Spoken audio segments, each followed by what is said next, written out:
Next guest speaker is going to be Jeffwamsley. Jeff is, he's the gentleman who orchestrates the Mothman Festival every September. And he's also, you're the curator of the museum, too. Is that right, Jeff? Yeah. He's also the curator of the Mothman Museum. So, with further ado, here is Jeff Wamsley.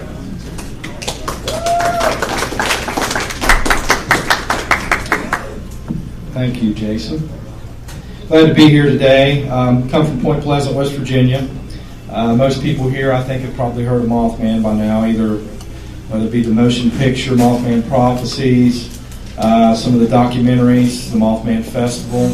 I'd like to make sure that everybody knows about that festival in September. I think it's the 19th and 20th. We've got websites and all that kind of stuff. So, and a lot of people here are familiar to me from the festival. We have the guys over here from Ghostly Talk. They'll be actually hosting all the guest speakers. So if anybody here is interested in being a guest speaker, you can talk to these guys and we'll get you set up.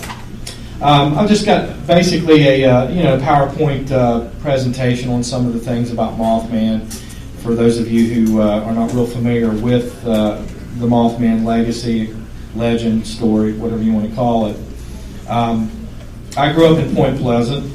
I was about 5 years old when all the Mothman sightings started. So a lot of people always ask me in these interviews, have I ever seen the Mothman? I mean, the answer is no, but I've talked to a lot of people that had encounters or, seen this creature. Some people thought it was just a giant bird. Other people felt that it was something more than that. Brief description of Point Pleasant in general. We sit right across the Ohio River, about 2.5 hours, 3-hour drive from here. Point Pleasant is known here's a little bit of a location on the map.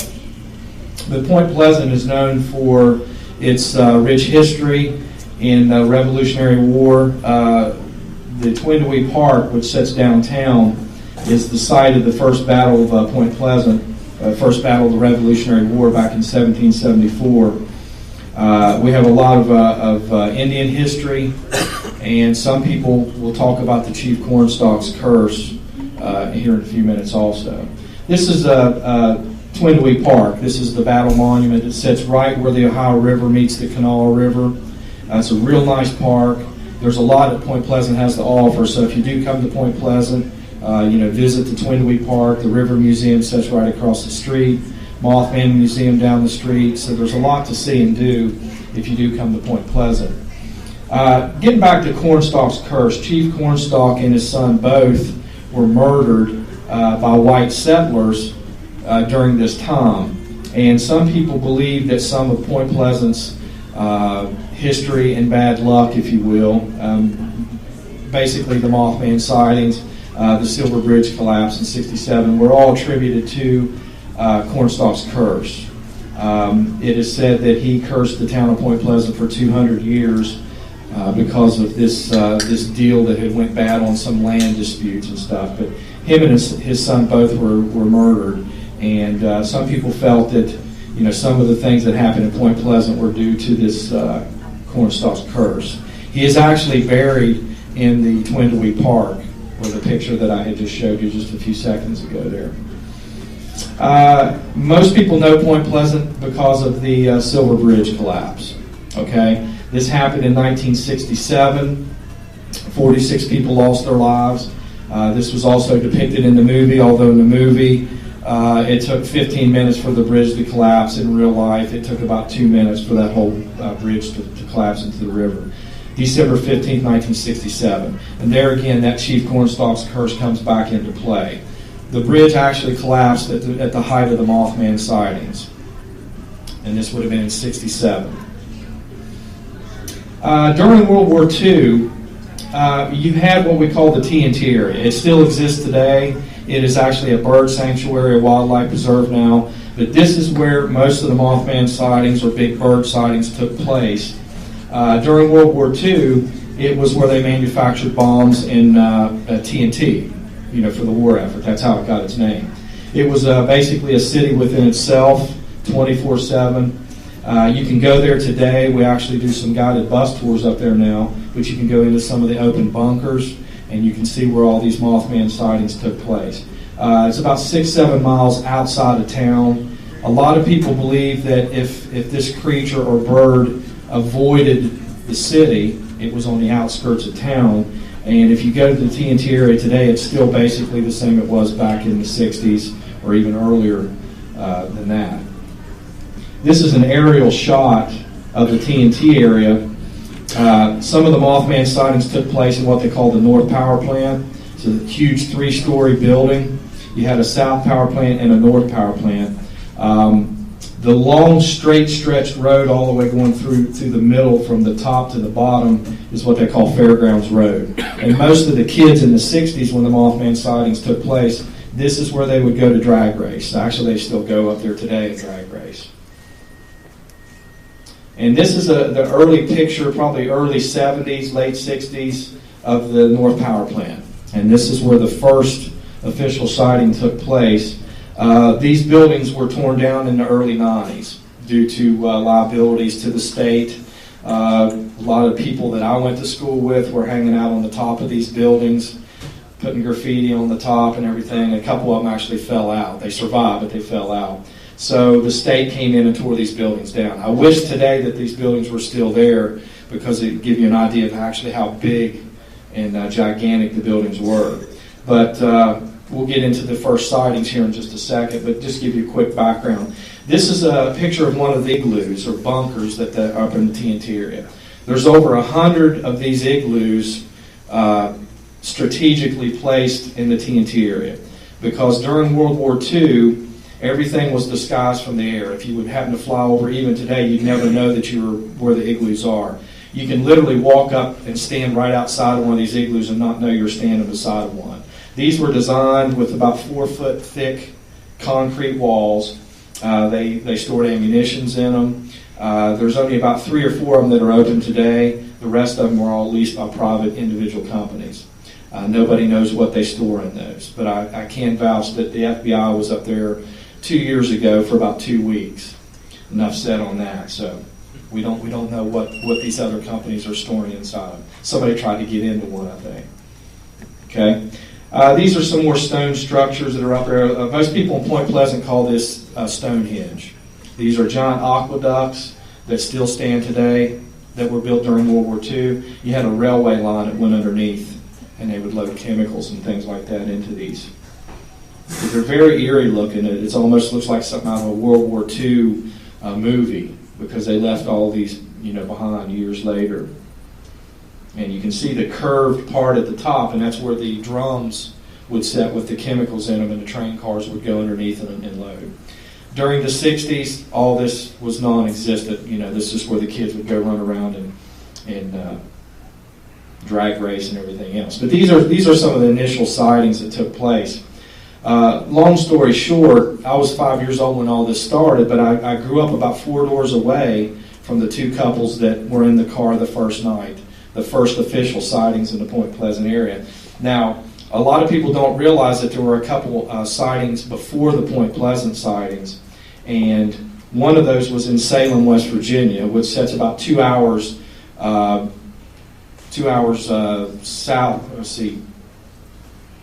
probably north of Point Pleasant. Okay, and this was on November 14th, 1966. There was a gentleman named Newell Partridge who owned a German Shepherd named Bandit.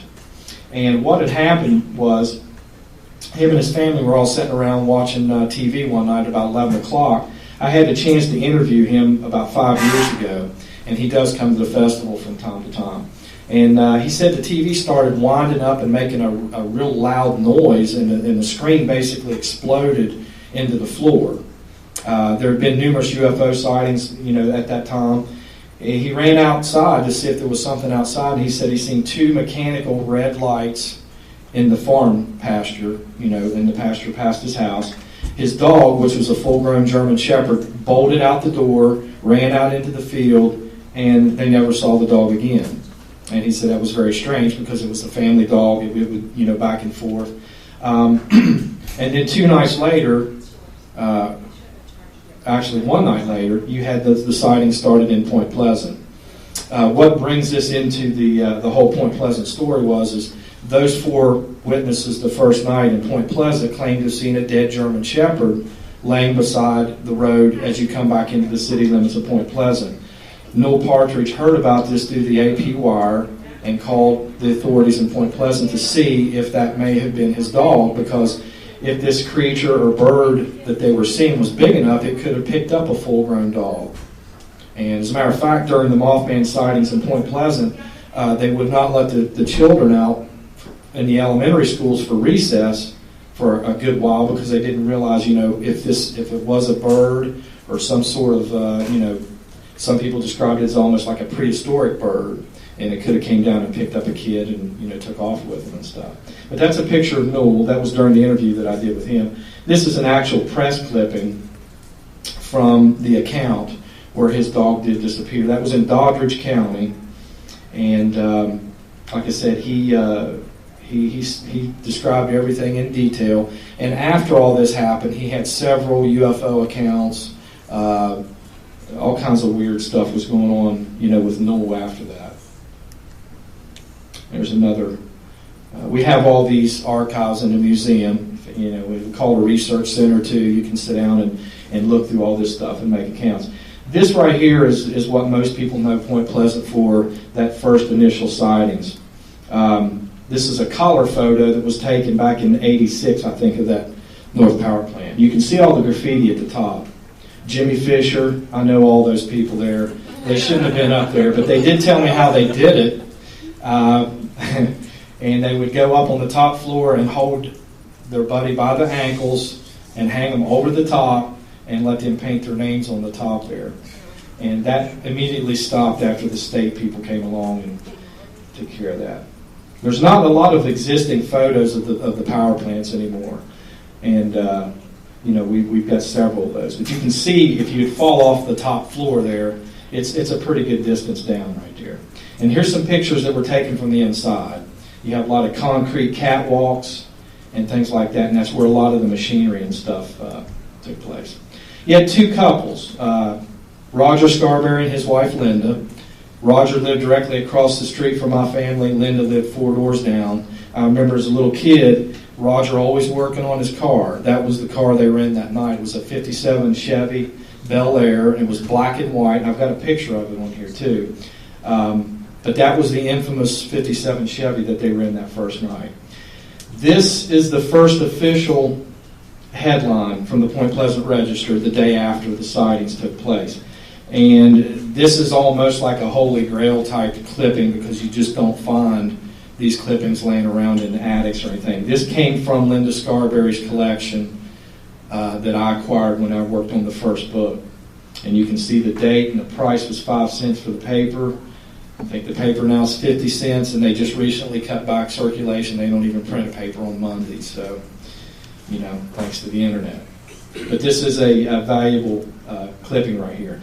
This is a clipping from the Athens Messenger. Now, the Athens Messenger was from Athens, Ohio, about an hour away.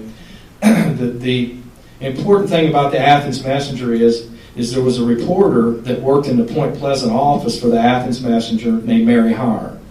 And she's the one that took responsibility for breaking these stories, putting them in the paper. Now, most people thought she was crazy to do that, and she did later have some visits from these infamous men in black over the stuff that she was putting in the paper. She actually had a column that she wrote called Where the Waters Mingle. That's a picture right there on the left of Steve and Mary Mallett and Roger and Linda Scarberry. Now, Steve and Mary Mallett still live in Point Pleasant. They will not grant interviews. Linda is about the only one out of the 4 that's ever done any type of an interview or anything. That's a picture of the car.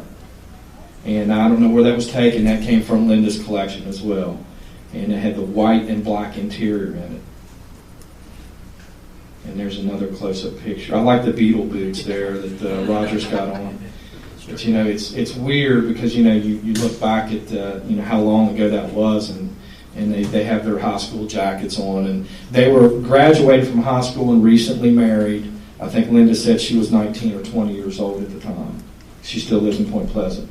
This is what Roger drew for the sheriff's department. What happened was after they seen this creature is standing in the middle of the road up by the North Power Plant, They got scared. It ran into the North Power Plant. Linda said it wobbled. It did not run like an athlete would run, but she said it wobbled almost like an ostrich would run to town, and stopped first at Tiny's Drive-In, which was just a little restaurant, almost like what a Sonic restaurant is today. They ran inside, talked to the owner, whose name was Gary Northup.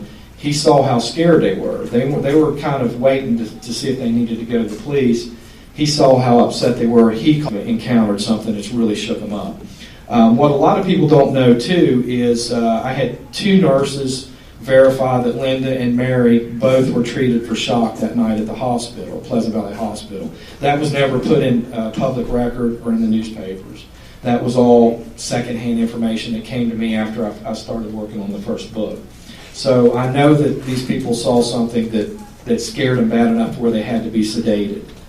But that is the drawing. You can see the 2 red eyes at the top. They said it looked like it had no neck, like its head was protruded down into the shoulder area. Linda said that the wings were up above behind its head, almost like an angel. She said the wings almost looked like an angel's wings. And most other descriptions match this up. You have to remember, it wasn't just these 4 people. After this happened, you had about 100 reported sightings.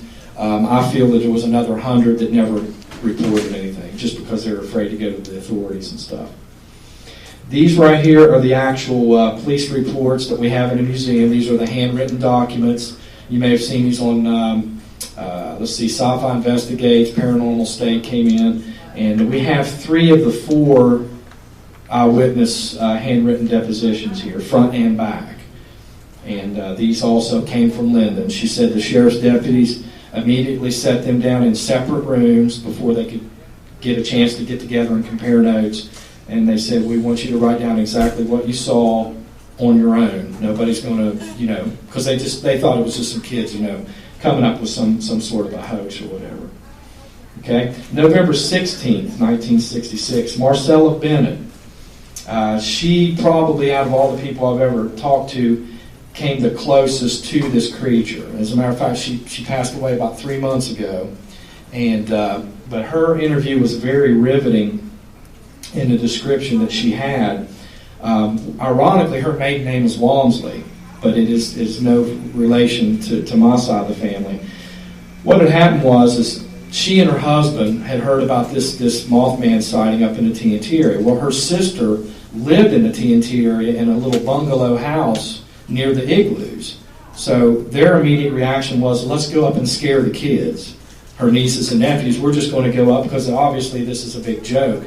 When they were getting ready to leave the house that night at about 11 o'clock, she began to get into the car. And whatever this thing was stood up beside of the car, and she immediately thought it was just a person dressed in khaki clothes. She said it looked like a man dressed with khaki-colored clothes on, until she started to look up, and then she noticed that it was about 7 foot tall, and she said it wasn't a man. And that's when she got scared. She had her 2-year-old daughter in her arms, and as she turned to run, she tripped and fell on the baby, and she was, concerned for the baby. She ran into the house. All the kids that were outside ran into the house. I've talked to several of those kids that are now adults, and they did verify the story. And whatever this thing was, walked onto the porch as they shut the curtains. They shut all the curtains, shut the door, called the sheriff's department. By the time they got up there, the thing had either flown away or walked away. And this is an artist's depiction of, what had happened that night. November 25th, 1966, Tom Urey. This is the first official daytime sighting. And Tom comes to the festival every year, and he should be there this year. But his sighting was at about 7:30 in the morning on Route 62, which was just a few miles past the TNT area. He was on his way to work in Clarksburg, West Virginia. And his story has always been that it was a gigantic bird of some sort. But he said it was enormous. It was the biggest bird he'd ever seen in his life. And at first he thought it was a helicopter, because he said it was dark and it almost came out of nowhere, out of the cornfield on the left side of the road. And he said as he drove, he kept looking up, and it was circling his car. And he said every time it would take a circle, it would get a little closer. Another circle would get a little closer to his car. So he was genuinely scared, scared enough to where he stopped and called the sheriff's department at a payphone in Mason, West Virginia. It's kind of funny because Tom he's almost misquoted in John Keel's book. They made it sound more like it was a creature, but he's still adamant that what he saw was a gigantic bird, wingspan 10 to 12 feet. And that's a pretty good-sized bird. Here's some more clippings.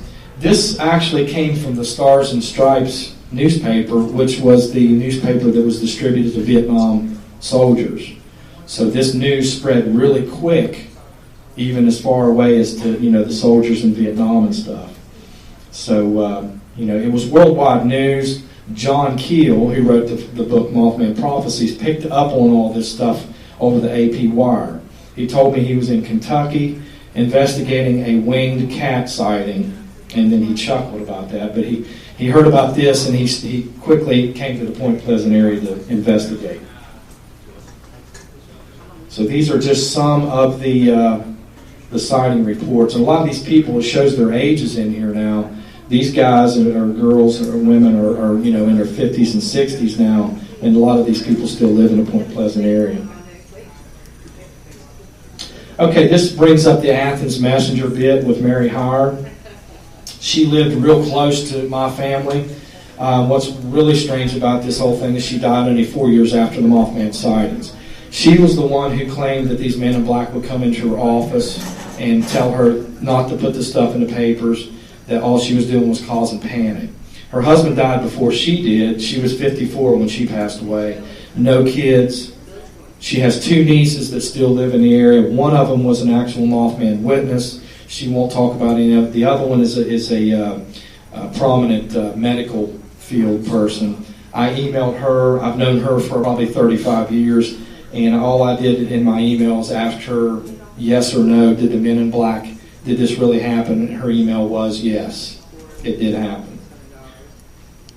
And that's an early picture of Mary Hire in her office. I don't think that's one of the men in black there on the right, but, She said she would look out her window at night, see these cars parked out in front of her house, the phone tap deal. They would come into her office.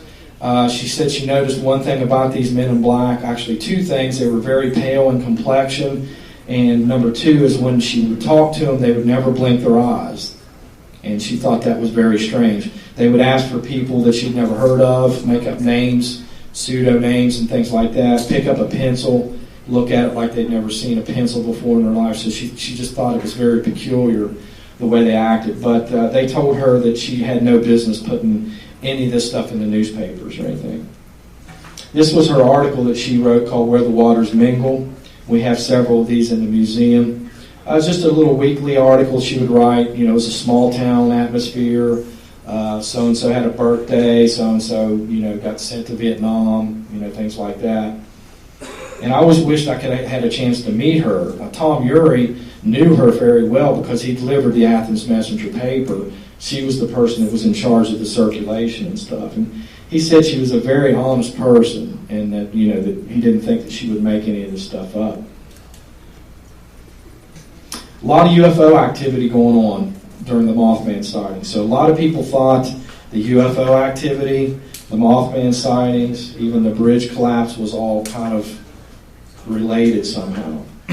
Now, what's ironic too about Dayton is John Keel told me that he had called to Wright-Patterson Air Force Base on several occasions when these UFO sightings were occurring down there, because he had heard that they were running Air Force maneuvers along the Ohio River because of the terrain being so close to that as in Vietnam.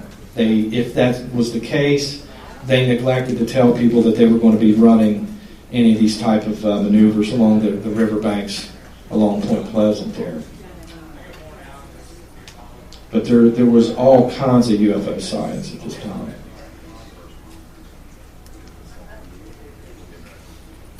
So these are just some of the articles and stuff that we have. And this is dating in 67. We can clear up to 68, 69 on a lot of these. Dolly Grady was my next door neighbor as well.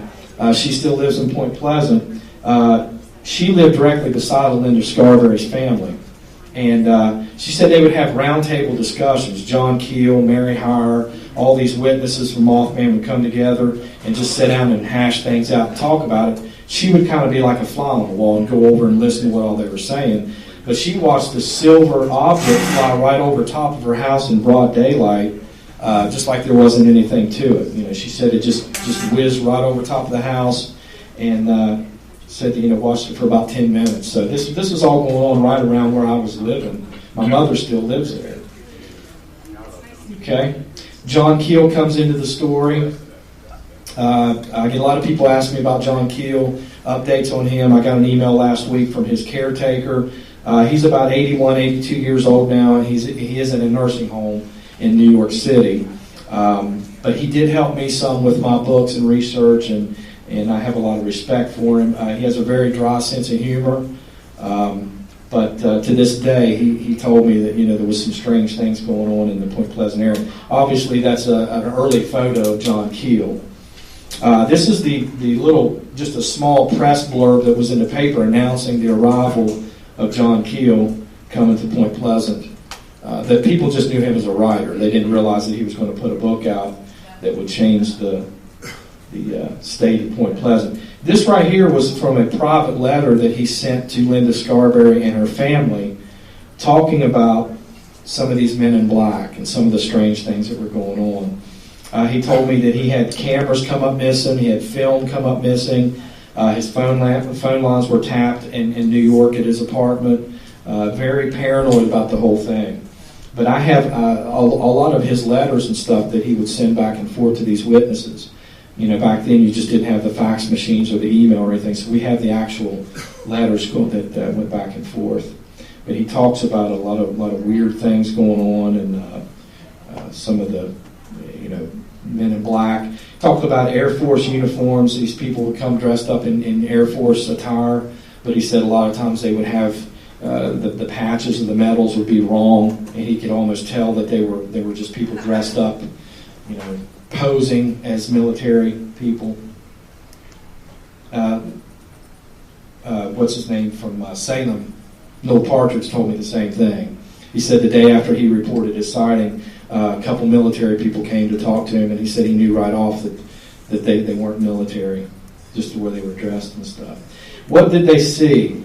Most people describe this thing as 6 to 7 feet tall, wingspan 10 to 12 feet, and the famous red eyes, the glowing red eyes. One witness told me that the red was almost a deep magenta, and it would hypnotize people when they would see it. That most people couldn't describe any facial features because they were looking at the eyes the whole time.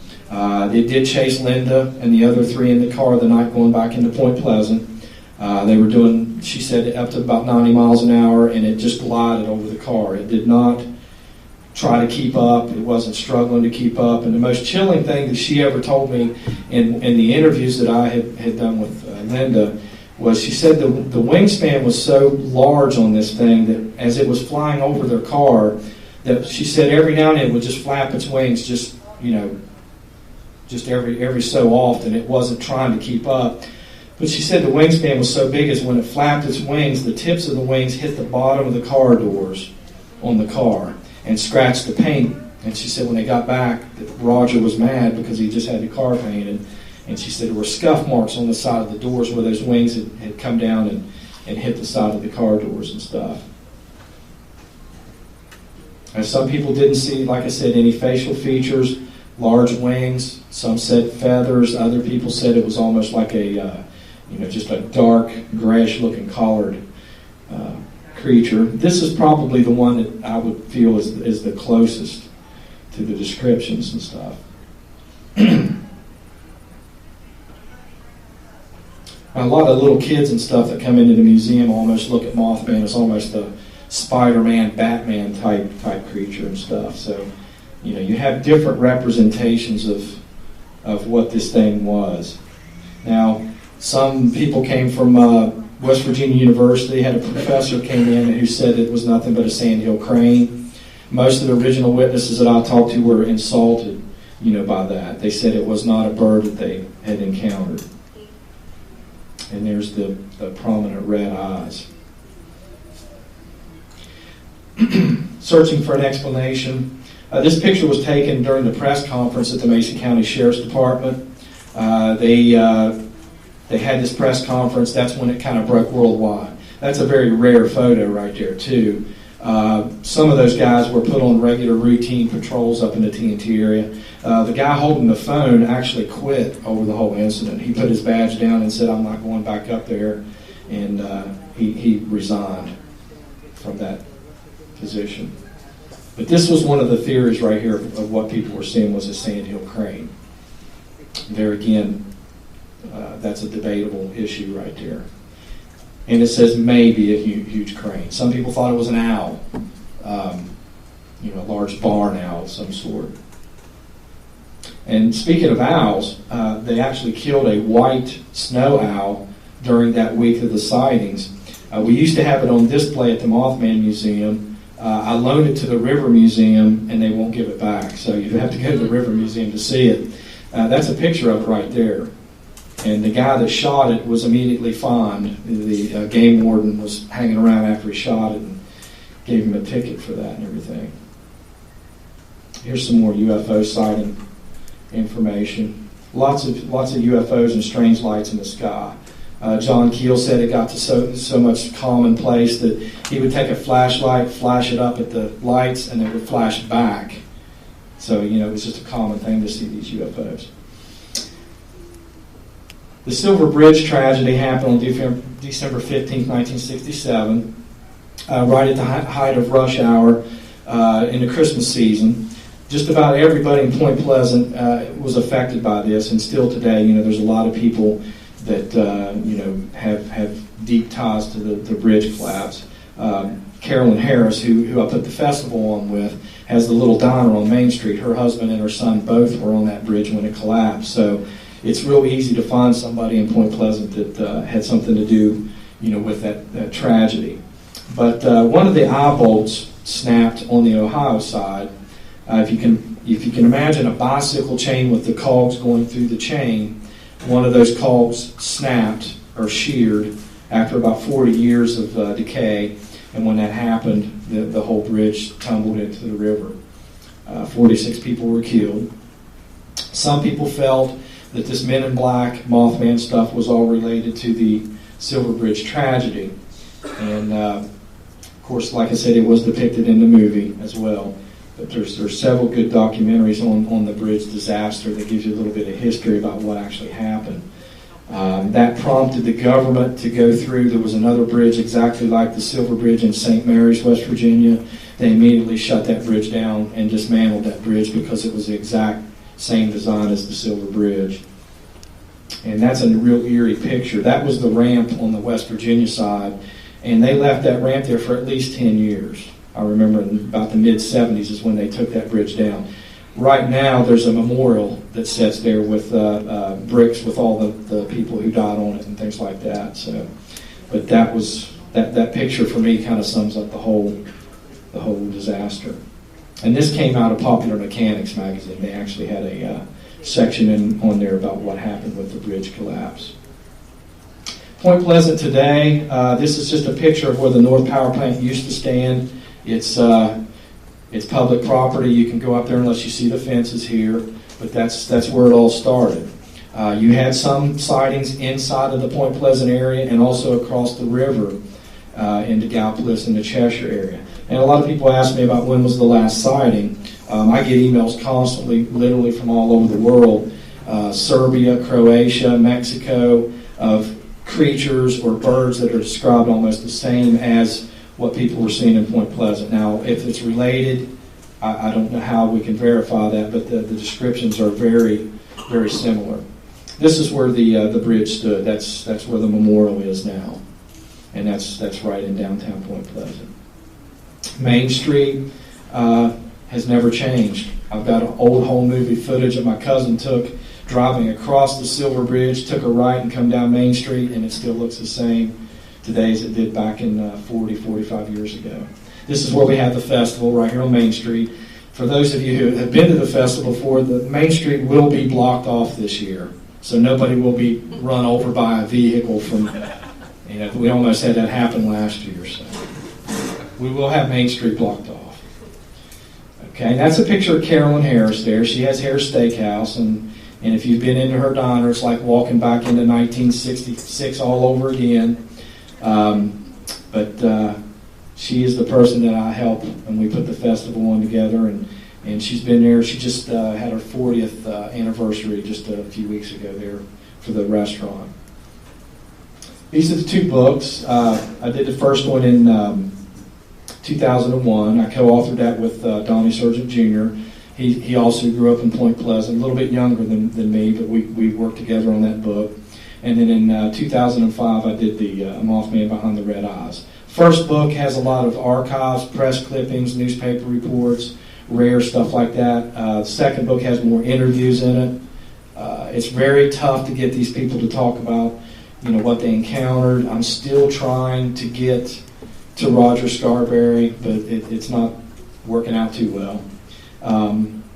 So I'm still on the hunt as far as those rare witnesses that were there when all this happened. The problem that I ran into with after the movie came out was that everybody and her brother had seen the Mothman, and everybody and her brother had drove across the bridge right before it fell, and they seen the exposure that the movie and the documentaries were bringing. So it was real hard to distinguish between somebody who really was there when it happened, or just wanted to get on one of these TV shows and stuff. So, but it's still a quest of mine to find these people and see if we can bring more. Obviously, this is outdated. Okay, so this will be the 8th Mothman Festival. I think it's on the 19th and 20th of this year, and Jason and everybody from Ghostly Talk and Scott and everybody will be there, and weird U.S. author back here, Willis, right? Okay. Which I'm hoping he does the Lincoln talk when he comes, because I think that would really be cool. So he'll be there, and anybody else that wants to come, you can get a hold of us, and we'll go from there. But basically, this is old too, because the Mothman Museum has been there for 3.5 years now. Thousands and thousands of people come into the museum every year.